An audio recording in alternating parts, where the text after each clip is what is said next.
The spotlight dims. A single figure stands center stage, guitar in hand, silver hair catching the last rays of light. Neil Diamond, the man who gave us Sweet Caroline, Cracklin' Rosie, and America, pauses before speaking. For 50 years, fans have wondered about the mysterious force that transformed a shy Brooklyn kid into one of music's most enduring voices. The question has lingered in interviews, whispered in concert halls, debated among devoted followers. Who inspired Neil Diamond to sing? The answer, hidden for decades behind carefully crafted lyrics and guarded privacy, is not what anyone expected. It's not a famous mentor or a childhood sweetheart. It's not the bright lights of Broadway or the promise of fame. The truth is more intimate, more profound, and infinitely more human than the legends that have surrounded this icon. This revelation changes everything we thought we knew about the man behind the music. It explains the raw emotion in every note, the vulnerability in every verse, the connection that has made millions feel like he's singing directly to their souls. The story begins not on a glittering stage, but in a cramped apartment where a young boy discovered that music could be both shelter and salvation. What happened in those walls would echo through stadiums worldwide, though Neil kept the secret locked away, waiting for the right moment to finally share the truth that shaped his entire career. Before we dive deeper into this remarkable journey, I want to hear from you. Drop a comment below and tell me what city you're watching from right now. Are you in Nashville, soaking up music history? Maybe you're in Sao Paulo, Rio, or somewhere across the globe where Neil's music has touched your life. It's fascinating to see how his songs have traveled across continents and connected people from every corner of the world. While you're down there, share your favorite Neil Diamond memory. Was it a concert that changed your life? A song that got you through a difficult time? Or maybe it was discovering his music through your parents' record collection. Your stories matter, and I read every single comment. This community we're building is special because we all share this connection to music that transcends generations. So don't be shy, introduce yourself, tell us where you're from, and let's celebrate the global family that Neil's music has created. Now, let's uncover the truth that Neil Diamond has finally decided to share with the world. Brooklyn, 1950. The neighborhood smelled of fresh bread from the corner bakery and exhaust from the cars that lined the streets. In a modest apartment building, young Neil sat pressed against the wall, listening to sounds that would change his life forever. But these weren't the sounds of rock and roll on the radio or jazz drifting from a nightclub. These were the sounds of survival, of struggle, of a family trying to hold itself together when everything seemed to be falling apart. His father, Akiba Diamond, worked long hours as a dry goods merchant, his hands rough from handling fabrics and counting change. His mother, Rose, kept the household running with fierce determination, though tension crackled through the rooms like static electricity. Neil, caught in the middle, learned early that words could wound deeper than any physical blow. Arguments erupted without warning, voices rising and falling in waves that left him feeling seasick in his own home. He needed an escape, something to drown out the discord, something to make sense of the chaos swirling around him. That's when he discovered the radio hidden in his older brother's room. Late at night, when the fighting finally subsided and exhausted silence filled the apartment, Neil would sneak to that radio and lose himself in the voices that poured through the speaker. These singers, whoever they were, seemed to understand pain and hope in equal measure. They transformed suffering into something beautiful, something that could be shared. For the first time, Neil realized that feelings didn't have to stay trapped inside, eating away at you. They could be released, shaped into melodies, offered to the world. This revelation hit him with the force of a revelation. Music wasn't just entertainment, it was survival, it was communication. It was the answer to a question he didn't even know he was asking. But Neil's inspiration wasn't born from these radio voices alone. The real catalyst, the person who unknowingly planted the seed that would grow into a legendary career, was someone much closer to home. Her name was Ruth Diamond, Neil's paternal grandmother. She had immigrated from Poland decades earlier, carrying with her the songs of the old country, melodies that spoke of longing and displacement, of leaving everything behind for the promise of something better. Ruth lived 3 blocks away, and Neil would visit her every Sunday after services at the synagogue. Her apartment smelled of chicken soup and old books, filled with furniture that had crossed an ocean and photographs of relatives Neil would never meet. Ruth spoke English with a thick accent, mixing Yiddish phrases into her sentences, but when she sang, language dissolved into pure emotion. She would sit in her worn armchair, eyes closed, and sing the folk songs of her childhood. These weren't polished performances. Her voice cracked with age, wavered on certain notes, but Neil heard something in those songs that the radio could never provide. He heard authenticity. He heard history. He heard the power of a single voice carrying the weight of an entire people's experience. Ruth never performed for audiences. She never sought recognition or applause. She sang because the songs needed to be sung, because they were part of who she was, because silence would have been a betrayal of everything she'd endured to reach America's shores. Neil would sit at her feet, mesmerized, as she sang songs about villages that no longer existed, about loves lost to time and distance, about the aching beauty of a life lived between 2 worlds. After each song, she would open her eyes and smile at him, and in that smile, Neil saw something that would guide him for the rest of his life. She sang not for fame or fortune, but for connection, for memory, for the simple human need to be heard and understood. One Sunday afternoon, when Neil was 12 years old, Ruth did something unexpected. She had just finished singing a particularly moving ballad about leaving home, and Neil sat quietly, still absorbed in the emotion of it. Ruth looked at him with her sharp, knowing eyes and said something that would echo through every stage he'd ever stand on. "Nilochka," she said, using her pet name for him. "You have the soul of a singer. I see it in how you listen. Most people, they hear music with their ears. You hear it with your neshama, your soul. This is a gift, but also a responsibility. If you have something to say, if you feel deeply, you must find a way to share it. The world is full of noise, but so little real truth. We need people who can sing what others feel, but cannot express." Neil never forgot those words. At that moment, sitting in his grandmother's apartment with afternoon light streaming through lace curtains, he understood his purpose. He didn't want to be just another entertainer. He wanted to be a voice for the voiceless, a translator of the human experience, someone who could take the complicated mess of emotions that most people struggled to articulate and turn them into something clear and beautiful. Ruth died 2 years later, but her influence never left him. Every song he wrote, every note he sang, carried a piece of her wisdom. When critics would later praise his ability to capture universal emotions in his lyrics, they were unknowingly praising Ruth's legacy. When fans would say that Neil's music made them feel understood, they were experiencing the gift Ruth had recognized in a 12-year-old boy. But there was more to the story. Ruth's influence was profound, but she wasn't the only person who shaped Neil's decision to dedicate his life to music. The complete truth involves another figure, someone who represented everything Neil feared becoming, and that fear became its own kind of motivation. Neil's father, Akiba, embodied the immigrant dream in all its complexity. He worked brutally long hours, saved every penny, and measured success in purely financial terms. To Akiba, art was a luxury, music a hobby, and dreams were dangerous indulgences that distracted from the serious business of building security in an uncertain world. He had fought too hard to establish a foothold in America to watch his son throw it away, chasing something as unstable as a music career. When Neil was 14 and began teaching himself guitar, Akiba's disappointment was palpable. The tension that had always existed in the household intensified. "You want to be a bum, a nobody," Akiba would demand.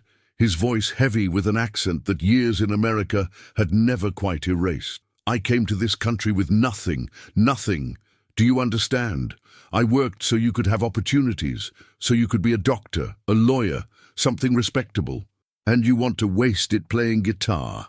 These confrontations left Neil torn between two competing visions of what a life well lived meant.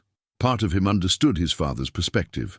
Akiba had sacrificed everything, had endured prejudice and hardship, all to give his children a better life. How could Neil justify rejecting that gift? But another part of him, the part that had absorbed Ruth's wisdom and felt music coursing through his veins like a second bloodstream, knew that following his father's path would be a different kind of death. He would be safe, secure, and slowly suffocated by a life that fit someone else's definition of success, but not his own.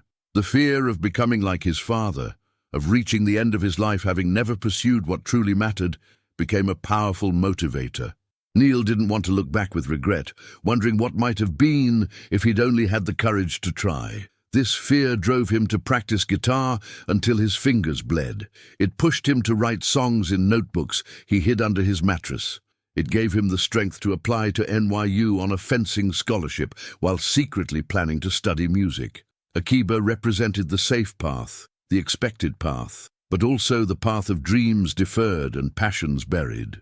Neil loved his father, but he refused to become him. This refusal, this determination to honor his own truth, even at the cost of family approval, became the foundation of everything Neil would achieve. By 16, Neil was living a double life. During the day, he was the dutiful son, attending school, helping at his father's store, maintaining the appearance of following the prescribed path. But at night, he transformed. He started performing at small clubs in Greenwich Village, using a fake ID to get past bouncers, playing for audiences that ranged from genuinely interested music lovers to drunks who barely registered his presence. These performances were his real education.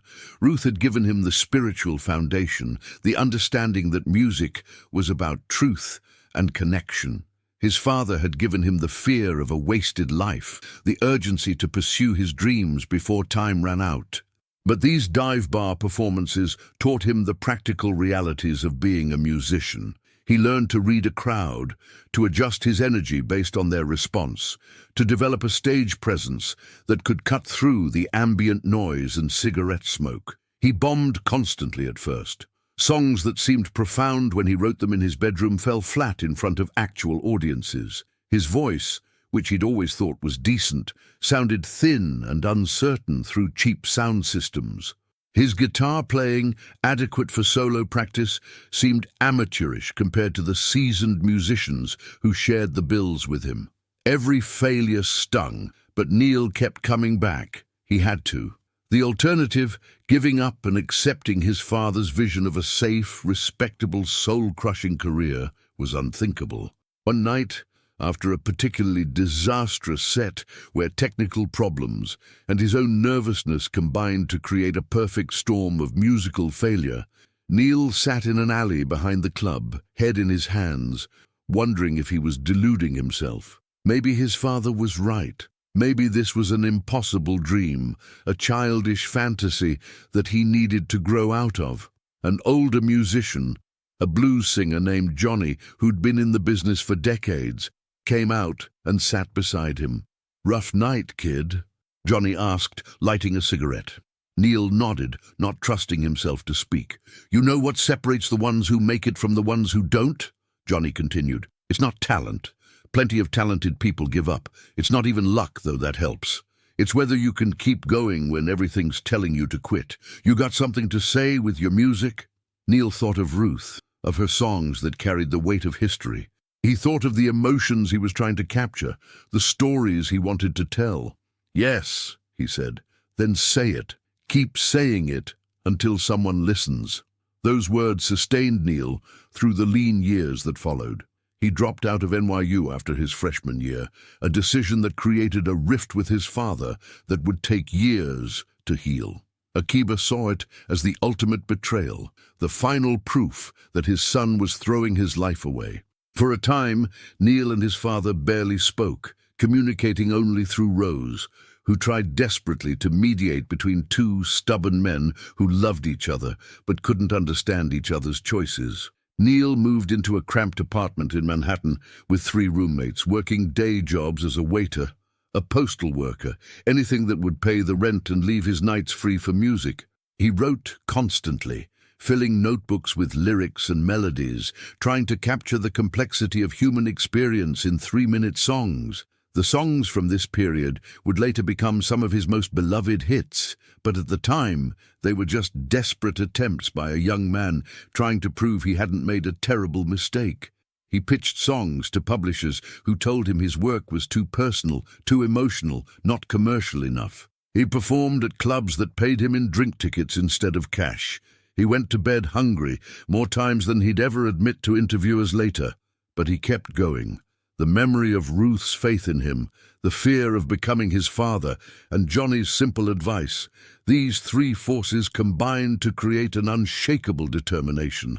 Then, in 1962, came the breakthrough that would change everything.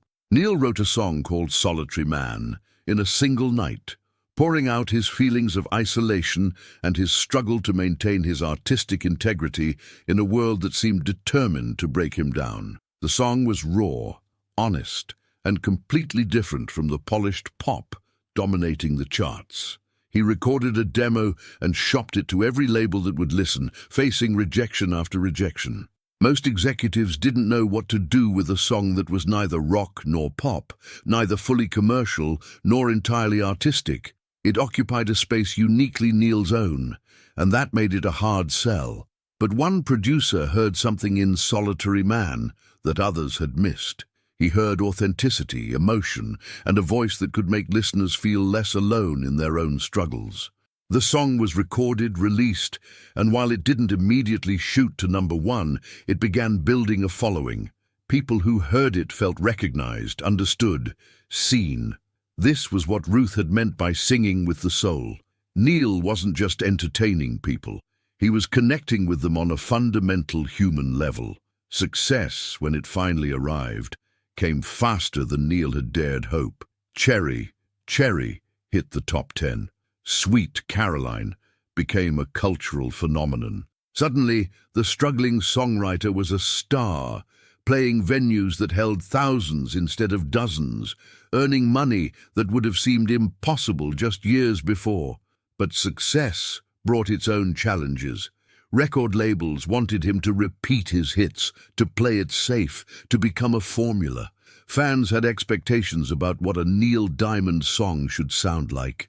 Critics dismissed him as too sentimental, too commercial, not edgy enough for the changing music landscape of the late 60s and early 70s. The industry pressure to compromise, to soften his artistic vision for broader appeal, was immense. This is when Neil returned to the lessons his grandmother had taught him. Ruth hadn't sung for applause or approval. She sang to honor her truth, to keep alive the memories and emotions that mattered to her.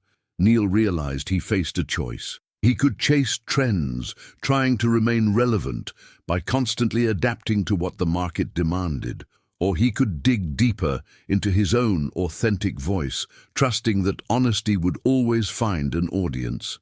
He chose honesty. Albums like Taproot Manuscript and Beautiful Noise were deeply personal explorations of his immigrant heritage, his struggles with identity, his attempts to reconcile the different parts of himself. These weren't safe, commercial choices. They were risks, artistic statements that could have ended his career if audiences rejected them. But something remarkable happened. The deeper Neil went into his own specific story, the more universal his music became. Fans connected with his vulnerability, his willingness to share his doubts and fears alongside his triumphs. Songs about his grandmother, about Brooklyn, about feeling caught between worlds. These resonated with people from completely different backgrounds because the emotions were real and honestly expressed. Neil's relationship with his father also began to heal during this period. Akiba, watching his son's success and recognizing that Neil had found genuine fulfillment in his chosen path, began to soften. It wasn't a dramatic reconciliation with tears and apologies. Instead, it was a slow thawing, a gradual acceptance that manifested in small gestures. Akiba started attending concerts, standing in the back where Neil could barely see him, but there nonetheless. After one particularly emotional performance, Neil found his father backstage. Akiba didn't say much, just gripped Neil's shoulder and nodded, his eyes bright with unshed tears. In that moment, Neil understood. His father was proud, even if he couldn't quite put it into words, even if part of him still worried about the instability of an artist's life. The fears that had driven Akiba, the need for security born from having once had nothing, these were real and valid. But so was Neil's need to create, to express, to connect through music. They were both right, in their own ways, and learning to accept each other's truths was its own kind of victory. Ruth never lived to see Neil's success, but he felt her presence constantly when he wrote I Am, I Said, a song about feeling disconnected and searching for identity. He channeled her wisdom about singing from the soul. When he performed at massive venues, singing to audiences of 50,000, he remembered her singing in her small apartment to an audience of one. Scale didn't matter.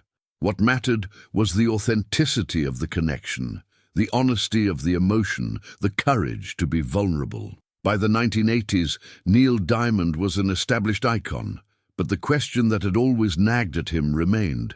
How do you sustain authenticity over decades? How do you keep your art honest when you've been successful for so long that you risk becoming a parody of yourself? Many artists from his generation had either faded into irrelevance or become nostalgia acts, endlessly recycling their past hits.